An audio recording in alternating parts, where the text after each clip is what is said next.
Hello viewers, welcome back to our channel. ఈరోజు మనతో ఉన్నారు money Guru, world's best law of attraction coach అయిన రాజేశ్వర్ జాడీ గారు. Let's talk to him. Hi sir. Hi అండి.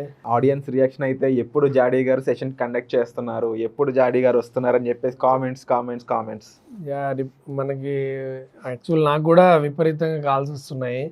But కొంచెం వేరే ఎక్స్ప్లోర్ చేయడం, ఎనాలిసిస్లు చేయడం అండ్ సైకాలజీ రిలేటెడ్ కొంచెం రీసెర్చెస్ వల్ల మనకు మధ్యలో కొంచెం గ్యాప్ వచ్చింది. బట్ ఇప్పుడు మనం కొత్తగా ఎస్పెషల్లీ శ్రీరామనవమి సందర్భంగా మనం అందరికీ ఫ్రీ సెషన్స్ కండక్ట్ చేయబోతున్నాం. Wonderful sir, wonderful. So I think ఆడియన్స్కి మంచి ఆఫర్ అని చెప్పాలి ఇది.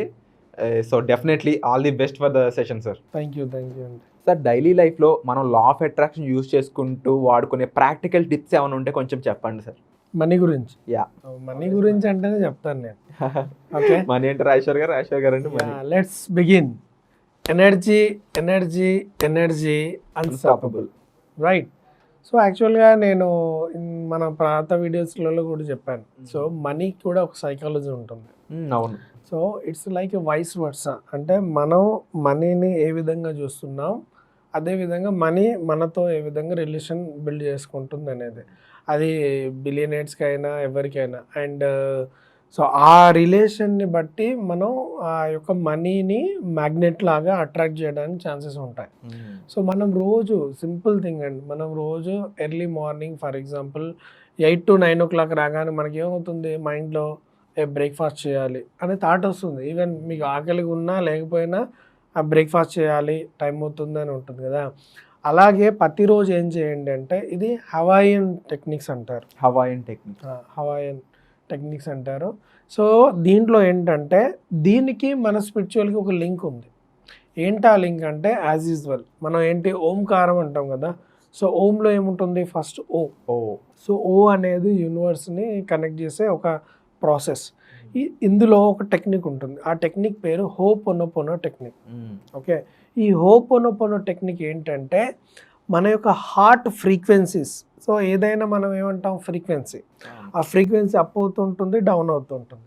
సో ఎప్పుడైతే మనం అప్ అయినప్పుడు, ఈవెన్ మనం గోల్డ్ ప్రైస్ కూడా చూడండి, మార్కెట్లో ఒకరోజు తగ్గుతూ ఉంటుంది, ఒకరోజు పెరుగుతూ ఉంటుంది. షేర్ మార్కెట్ తగ్గుతూ ఉంటుంది, పెరుగుతూ ఉంటుంది. సో అలా వెల్త్ కూడా మన దగ్గర ఉన్న వెల్త్ పాయింట్ ఆఫ్ వ్యూలో, మనీ పాయింట్ ఆఫ్ వ్యూలో కూడా ఏమవుతుందంటే, ఆ అటాచ్మెంట్ అనేది తగ్గడం పెరగడం ఉంటుంది. ఆ ఫ్రీక్వెన్సీని 100% బ్యాలెన్స్డ్గా ఉంచాలి అంటే, మనం పీపుల్తో ఎలా అయితే మాట్లాడతామో, కన్వర్సేషన్ చేస్తామో, సేమ్ అదే విధంగా మనీతో కూడా కన్వర్సేషన్ చేయాలి. దీనివల్ల ఏమవుతుందంటే, ఇక్కడ మనీకి సైకాలజీ ఉంటుందా అని కాదు. సో ద హిడెన్ లాజిక్ ఏంటంటే, అలా చేయడం వల్ల మనీని మనం రోజు చూస్తాం, సేమ్ టైం మన మైండ్లోకి మనీ మీద ఒక విధమైన ఒపీనియన్ ఉంటుంది. సో చాలా మందికి మనీ మీద బ్యాడ్ ఒపీనియన్స్ ఎక్కువ ఉంటాయి. ఎక్కువగా ఉంటుంది, నా వల్ల కాదు, ఇంత సంపాదించలేను. సో ఈ యొక్క ఎక్సర్సైజ్ రోజు పాటలు చేయడం వల్ల ఏమవుతుందంటే, ఆ మనీ మీద ఒక విధమైన పాజిటివిటీ అనేది పెరుగుతుంది. సేమ్ టైం మనకు అది ఒక హ్యాబిట్ అయిపోతుంది, రోజు మనీని తలుచుకోవడం, ఆ మనీ రిలేటెడ్వి చెప్పడం అనేది ఉంటుంది. ఇది చాలా పవర్ఫుల్ టెక్నిక్ లా ఆఫ్ అట్రాక్షన్లో. సో అది ఎలా చేయాలి? సో చాలామంది సింపుల్గా చెప్పేస్తూ ఉంటారు, అఫర్మేషన్ని పదే అలా కాకుండా ఏం చేయాలి అంటే, సో ఏదో ఒక కరెన్సీ నోటుని తీసుకోండి. సో ఏదో ఒక కరెన్సీ నోటు మీ దగ్గర ఉన్నదాన్ని తీసుకొని దాన్ని ఏం చేయాలంటే, పదే తదేకంగా చూడాలి. ఫస్ట్ అట్లీస్ట్ ఒక 1 minute మీ ఆ కరెన్సీని బాగా చూడాలి, అబ్జర్వ్ అంటే మీరు 2 చేయాలి. ఒకటి మన ఐతోని మనం ఆ కరెన్సీని చూడాలి. సో దాని ద్వారా ఏమవుతుంది, మన యొక్క బ్రెయిన్లోకి ఐ అనే సైట్ ద్వారా ఒక ఇండికేషన్ ఇన్పుట్ని పంపిస్తున్నాం. రెండోది ఏంటి, మనం as a human being touch. So స్పర్శ అనేది మనకి ఇంకొక ఇంద్రియం. సో ఈ టచ్తోని మనం 2 చేతులతో పట్టుకోవాలి కరెన్సీని. సో చాలామంది అలా కాదు, 2 చేతులతో పట్టుకొని దీన్ని సో కంప్లీట్గా స్పృశించాలి. అంటే పర్ఫెక్ట్ టచ్ ఫీల్ అవ్వాలి. సో కరెక్ట్గా ఫీల్ అవుతూ ఉంటే మనకు అర్థమవుతూ ఉంటుంది. ఇప్పుడు కొంతమంది బ్లైండ్ పీపుల్ ఉంటారు, సో డిజేబిలిటీ అయిన వాళ్ళు కరెన్సీని కరెక్ట్గా అంచనా వేస్తారు. ఎలా? సో వాళ్ళు ఈ యొక్క టచ్ ద్వారా ఎంత సైజు ఉంది, సో ఏ సైజులో ఉన్నప్పుడు ఎలా ఉంది, దాని విడత ఎంత ఉంది, సమ్ టైమ్స్ దాని ఈవెన్ స్మెల్ని చూసి కూడా చెప్పగలరు. సో అంత వాళ్ళకి స్పెషల్ టాలెంట్ అనేది గాడ్ గిఫ్టెడ్గా ఉంటుంది. ఎందుకంటే కొన్ని లేనప్పుడు కొన్ని ప్రత్యేకతలు అనేది వస్తాయి. అది హ్యూమన్ బీయింగ్. ఇది పెద్ద పెద్ద సబ్జెక్ట్, స్పిరిచువల్ వైజ్ మనం మాట్లాడుకోవచ్చు. బట్ ఇక్కడ ఈ టెక్నిక్లో ఏంటంటే అట్లీస్ట్ 1 minute మీరు దాన్ని స్పృశించాలి. సో స్పృశించిన తర్వాత ఒకసారి ఐస్ క్లోజ్ చేసుకోవాలి. ఐస్ క్లోజ్ చేసుకొని మీరు ఏదైతే చేసిన యాక్టివిటీని దాన్ని ఒకసారి రికాల్ చేసుకోవాలి. ఏం చేశారు మీరు? మనీని తీసుకొని అలా స్పృశించారు. సో చూడండి, కొంతమందికి బ్యాంక్ వెళ్ళంగానే మనీ స్మెల్ వస్తూ ఉంటుంది. అవును, అది చాలా ఎఫెక్టివ్గా ఉంటుంది. సో ఈవెన్ మనం ఇంట్లో కూడా పెట్టుకుంటే కరెన్సీ ఒక డిఫరెంట్ స్మెల్ ఉంటుంది. సో మనం ఎలా పర్ఫ్యూమ్కి అట్రాక్ట్ అవుతామో అలాగే కరెన్సీ కూడా కొన్ని స్మెల్స్కి అట్రాక్ట్ అవుతూ ఉంటుంది. సో అది కావాలంటే మనం ఇంకో దాంట్లో చెప్దాము. బట్ ఇక్కడ ఈ టెక్నిక్లో ఏం చెప్పాలి అంటే, ఇప్పుడు మనకి మనీ మీద భయం ఆర్ అప్పులు ఇవన్నీ ఎందుకు అవుతున్నాయి అంటే, మనీ మనకి హెవీ డిస్టెన్స్లో ఉంది అని అర్థం. సో మనీ దూరం జరుగుతుంది అని. మరి మనీ మనకి దగ్గర రావాలి. సో మనం ఏం చేస్తున్నాం? మనీని దగ్గరగా తీసుకొని ప్రేమగా, సో మనీని దగ్గర తీసుకొని ఫస్ట్ ఏం చెప్పాలి? మనకి అప్పులు ఎక్కువ అవ్వడం లేదా డబ్బులు రావట్లేదు అంటే మనకు దూరం అవుతున్నట్టు. అంటే దూరం అవుతున్నట్టు అంటే మనం ఏదో బై మిస్టేక్ చేయడమో లేదా మనీని మనం ప్రాపర్గా అట్రాక్ట్ చేయలేకపోతున్నామో జరిగి ఉంటుంది. కాబట్టి ఈ మనీని తీసుకొని ఫస్ట్ ఏం చెప్పాలి? మనం మిస్టేక్ జరిగిందని మనం ఫీల్ అవుతున్నాం కాబట్టి మనం క్షమించమని అడగాలి. సో దానికే ఈ టెక్నిక్లో ఏం చేయాలి? I'm sorry money. So first మామూలుగా సారీ చెప్తాం.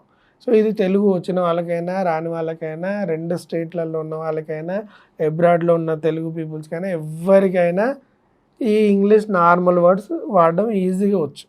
కాబట్టి ఐఎమ్ సారీ మనీ అని చెప్పండి. సో మనీకి సారీ చెప్పారు. సో మీరు ఒక పర్సన్కి మల్టిపుల్ టైమ్స్ సారీ చెప్పినప్పుడు ఏమవుతుంది? ఆ పర్సన్ కన్విన్స్ అయ్యే ఛాన్సెస్ ఉంటుంది. సేమ్ అదేవిధంగా మనీకి మీరు రోజు ఇది చెప్పడం వల్ల ఏమవుతుంది? మనీ కన్విన్స్ అయ్యే ఛాన్స్ ఉంటుంది. కాబట్టి ఫస్ట్ ఐఎమ్ సారీ మనీ చెప్పండి. సారీ తర్వాత మీరేమనుకుంటున్నారు? నా వల్ల తప్పు జరిగింది అని అనుకుంటున్నారు కాబట్టి ఏం చెప్పాలి? ప్లీజ్ ఫర్గివ్ మీ, అంటే నన్ను క్షమించవు. సో మనీకి క్షమించమని రిక్వెస్ట్ చేసుకుంటున్నారు. ఫస్ట్ మీరు క్షమాపణ చెప్పారు, ఆ తర్వాత ఆ యొక్క క్షమాపణని సో ఈసారికి మన్నించు అని వేడుకుంటున్నాం. సో సెకండ్ వర్డ్ ఆ సెకండ్ లైన్ ఏంటి? Please forgive me. So third line, so మరి మనల్ని ఫర్గివ్ చేసినప్పుడు మనం ఏం చెప్తాం? థ్యాంక్ యూ చెప్పాలి. సో థర్డ్ వచ్చేసి సో థ్యాంక్ యూ అని చెప్తాం. దెన్ ఫోర్త్ థ్యాంక్ యూతోని మనకి ఇంకా దగ్గర అయింది కాబట్టి అప్పుడు ఏం చేయాలి? మనం లవ్ చేయాలి. సో మనీని లవ్ చేయాలి. So that I love you money అని చెప్పాలి. అంటే కేవలం 4 వాక్యాలు రోజు మీరు ఎన్నిసార్లు చేయగలిగితే మీ ఫ్రీ టైంలో అంత బెటర్ రిజల్ట్ ఇస్తుంది. మనీని పట్టుకోవాలి, చాలా స్పృశించాలి. ఆ తర్వాత ఫస్ట్ సారీ చెప్పాలి. I'm sorry money, please forgive me, thank you money, I love you money. ఈ 4 వాక్యాలు చేయండి.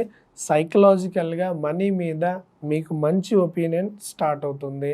సేమ్ టైం మనీని కూడా మీరు అట్రాక్ట్ చేస్తూ ఉంటారు. సో జిమ్ రాన్ లాంటి ప్రపంచంలోనే సో అత్యుత్తమైన మోటివేషనల్ స్పీకర్ నా గురువు అయిన టోనీ రాబిన్సన్కే గురువు. సో అతను చెప్పింది కూడా ఒకటే, మనీని అట్రాక్ట్ మాత్రమే చేయగలవు, పర్సూ చేయలేవు.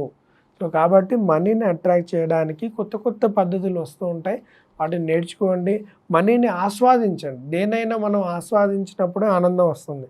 కాబట్టి మన దగ్గర 5 రూపాయలు ఉన్నాయా, సో 1000 రూపాయలు ఉన్నాయా, 10 లక్షలు ఉన్నాయా, ₹1,00,00,000 కాదు, ఉన్న మనీని ఆస్వాదిస్తే అప్పుడు మనకు ఆనందం ఉంటుంది. ఆ ఆనందంతో మళ్ళీ మనకి ఎక్కువ మనీని మనం అట్రాక్ట్ చేయగలుగుతాం. వండర్ఫుల్ సార్, అడగగానే మా కోసం ఈ టిప్ ఇచ్చినందుకు thank you so much. Thank you అండి. సో వ్యూయర్స్, ఈ మనీ టిప్స్ అలాగే ఈ మనీ నాలెడ్జ్, ఈ సబ్జెక్ట్ గురించి కంప్లీట్ నాలెడ్జ్ మీరు తెలుసుకోవాలనుకుంటే మీకోసం రాజేశ్వర్ గారు ఒక వెబినార్ కండక్ట్ చేయబోతున్నారు. అది కూడా ఫ్రీగా కండక్ట్ చేయబోతున్నారు. మరి ఈ వెబినార్ గురించి కావాల్సిన డీటెయిల్స్ మీరు కింద ఉన్న నెంబర్లకి సంప్రదించి తెలుసుకోవచ్చు. వచ్చే ఎపిసోడ్లో మళ్ళీ కలుద్దాం. Thank you so much.